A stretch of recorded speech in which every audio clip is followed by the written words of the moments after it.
Assalamualaikum warahmatullahi wabarakatuh. Perkenalkan, nama saya Rizka Rahmawati dari Prodi PGSD kelas 4B. Di sini saya akan menjelaskan tentang RPP yang telah saya buat, yaitu RPP mata kuliah PBI kelas rendah dengan dosen pengampu Ibu Ajeng Rahayu Tresnadewi MPD. Nah, mata pelajaran yang saya ambil yaitu Bahasa Indonesia kelas 2 bab 3 dengan tema berhati-hati di mana saja. Nah, model pembelajaran yang saya gunakan yaitu pendekatan saintifik dengan metode tanya jawab, diskusi, dan penugasan. Lalu, dengan model pembelajaran problem based learning.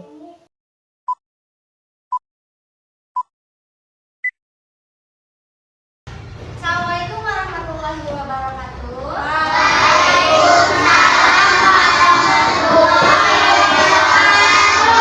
Selamat pagi.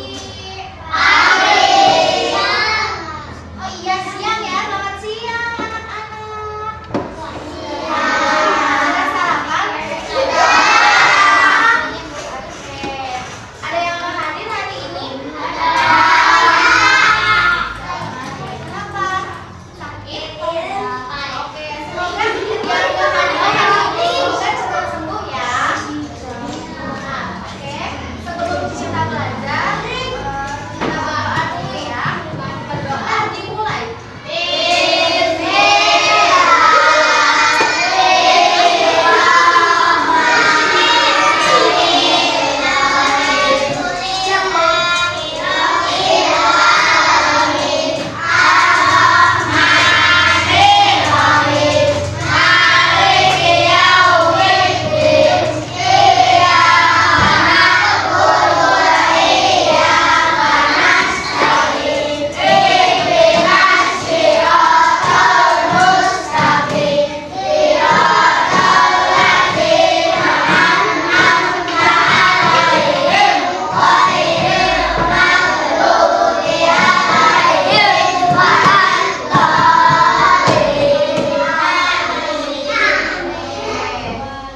Ada yang tahu nggak hari ini kita mau belajar apa?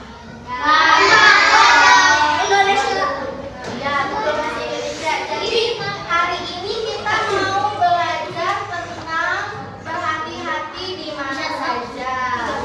Nah, kalian tahu nggak kalau misalkan kalian mau nyebrang ke sekolah, kalian suka hati-hati nggak? Harus berhati-hati. Kalau nyebrang ada motor, ada mobil. Nah, ada berhati-hati itu apa sih? Ada yang tahu nggak kalau berhati-hati itu apa? Oke, jadi berhati-hati itu adalah sikap waspada dan tidak ceroboh saat melakukan sesuatu. Nah, agar terhindar dari bahaya.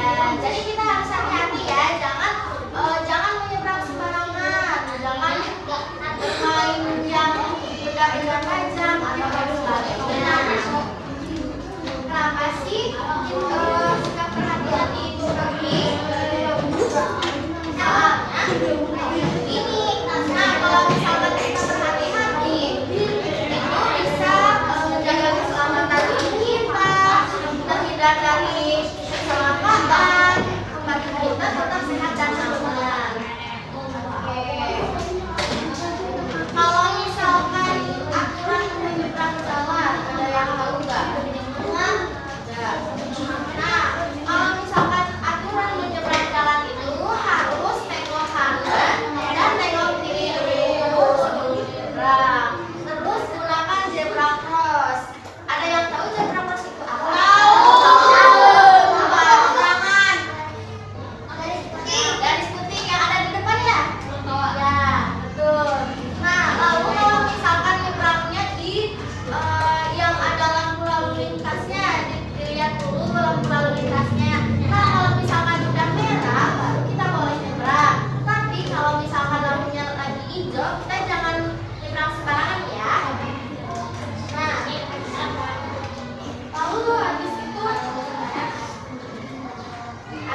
kita juga harus menghindari bicara sama orang asing. Maksudnya menghindari dan bicara sama orang-orang yang tidak dikenal. Jangan sembarangan mau ikut-ikut aja atau apapun ya. Jangan sembarangan jangan sembarangan menerima apapun yang dikasih. Lalu ada lagi menjaga diri di rumah. Nah, kalau menjaga diri di rumah itu kayak kita misalkan kita harus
just had to let you know you're